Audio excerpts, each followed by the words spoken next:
सुप्रभात प्रिय विद्यार्थियों। मैं शालिग्राम तिवारी, प्रशिक्षित स्नातक शिक्षक हिंदी, केंद्रीय विद्यालय राजगीर से आप सभी के समक्ष पुनः उपस्थित हूँ। प्यारे बच्चों, प्रस्तुत कालांश में हम कक्षा 10वीं के हिंदी के पाठ्यक्रम के अंतर्गत क्षितिज से यह दंतुरित मुस्कान, जो बाबा नागार्जुन द्वारा रचित है, की कविता के अंतिम काव्य पंक्तियों की व्याख्या पर चर्चा करेंगे। इससे पूर्व के कालांश में आपने बाबा भारती की जीवन परिचय के साथ शेष पंक्तियों की व्याख्या को समझा। प्यारे बच्चों, आइए देखते हैं अंतिम काव्य की पंक्तियां।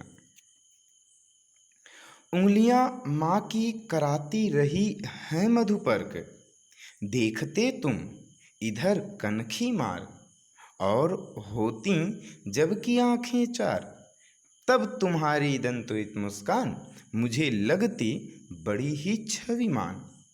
तो प्यारे बच्चों, आप प्रस्तुत काव्य पंक्तियों के साथ कुछ चित्र विशेष देख रहे हैं, जिसमें बच्चा जो है माँ की उंगलियों को चूसकर उससे अमृत के समान मधुपर्क लेने का प्रयास कर रहा है। और दूसरे छायाचित्र में आप देख रहे हैं मधुपर्क से अर्थ है पंचामृत, जिसे कहा जाता है, जिसे दूध, दही, घी, मधुरस अर्थात शहद और गुड़ या शक्कर आदि से बनाया जाता है। तो प्यारे बच्चों, आइए प्रस्तुत काव्य पंक्तियों के कुछ कठिन शब्दों के अर्थ से हम परिचित हो जाते हैं। मधुपर्क का अर्थ है पंचामृत। जैसे कि आपको बताया गया, यह 5 प्रकार के द्रव्यों से मिलकर बना होता है। कनखी अर्थात तिरछी नज़र से देखना, तिरछी निगाह से देखना। वास्तव में कनखी मारना यह एक मुहावरा है, जिसका अर्थ होता है तिरछी नज़र से देखना।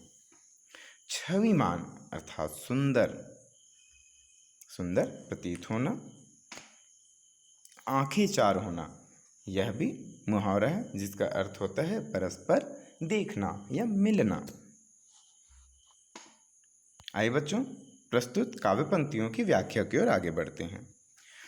प्रस्तुत पंक्तियां हमारी पाठ्य पुस्तक हिंदी की क्षितिज से संकलित कविता यह दंतुरित मुस्कान से ली गई हैं, जिसके रचनाकार हिंदी साहित्य के जन कवि बाबा नागार्जुन जी हैं।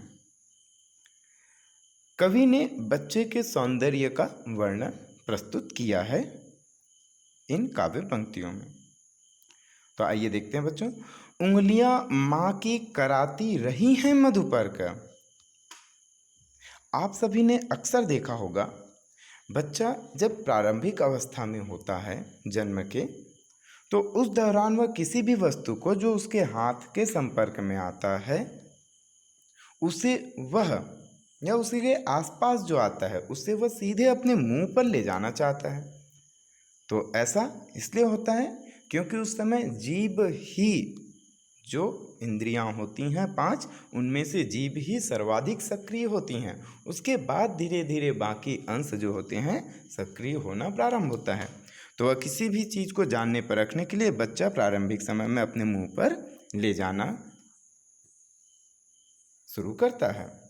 तो बच्चा अपनी माँ की उंगली चूस रहा है, तो ऐसा लग रहा है जैसे उसकी माँ से उसे अमृत मिल रहा हो और माँ उसे अमृत का पान करा रही हो।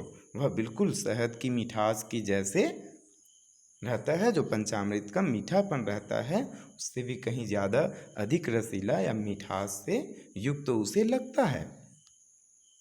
और देखते तुम इधर कनखी मार, और उसी दौरान कोई अपरिचित व्यक्ति यदि उसके आसपास आ जाता है, तो इस बीच वह बच्चा कनखियों से कवि को देखता है। कवि की ओर वह देख रहा है, क्योंकि वह अपरिचित है, वह अभी अभी आया है, उससे ज़्यादा वह मिलता नहीं है, मिल नहीं पाया है। तो इसलिए कवि उसे कनखी मारकर इशारे से तिरछी नज़र से देखता है।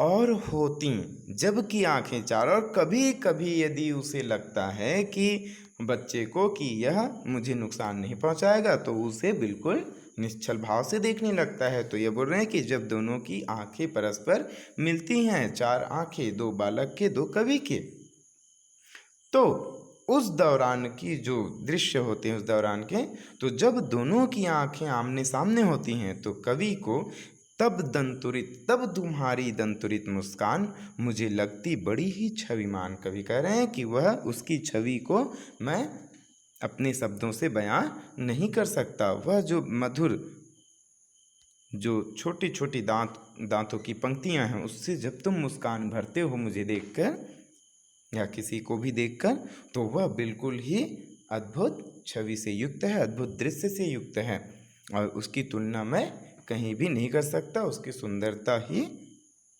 अलौकिक है। तो बच्चे की यह सुंदर मुस्कान की सुंदरता के दर्शन कवि बिल्कुल दर्शन करना कवि अपना सौभाग्य मानते हैं। तो प्यारे बच्चों, ये रही नागार्जुन जी द्वारा रचित दंतुरित मुस्कान। यह दंतुरित मुस्कान नामक कविता की व्याख्या। आइए बच्चों, हम इसके काव्यगत सौंदर्य से परिचित हो जाते हैं। कवि नागार्जुन ने बच्चे की मोहक मुस्कान युक्त छटा का वर्णन किया है। भाषा तत्सम शब्दावली से युक्त खड़ी बोली हिंदी, जो बोलचाल की भाषा है, उसका प्रयोग किया गया है। मुक्तक छंद की शैली है। वात्सल्य के संयोग पक्ष का यह परिचायक है कविता। उंगलियां माँ की कराती रही हैं मधुपर्क, अर्थात माँ की उंगलियों में जो मिठास है वह बिल्कुल मधुपर्क अर्थात पंचामृत की ही जैसा है, अर्थात वो तद्रूप है। तो इसमें रूपक की छटा आपको देखने को मिलता है कि उन दोनों में कोई अंतर नहीं है। कनखी मारना एवं आंखें चार होना जैसे मुहावरों का प्रयोग यहाँ पर किया गया है और सभी अंश में काव्य गुण के अंतर्गत आपने माधुर्य एवं प्रसाद गुण को देखा। तो प्यारे बच्चों, आशा करता हूँ कि प्रस्तुत कविता यह दंतुरित मुस्कान आप सभी को समझ में आया होगा। धन्यवाद।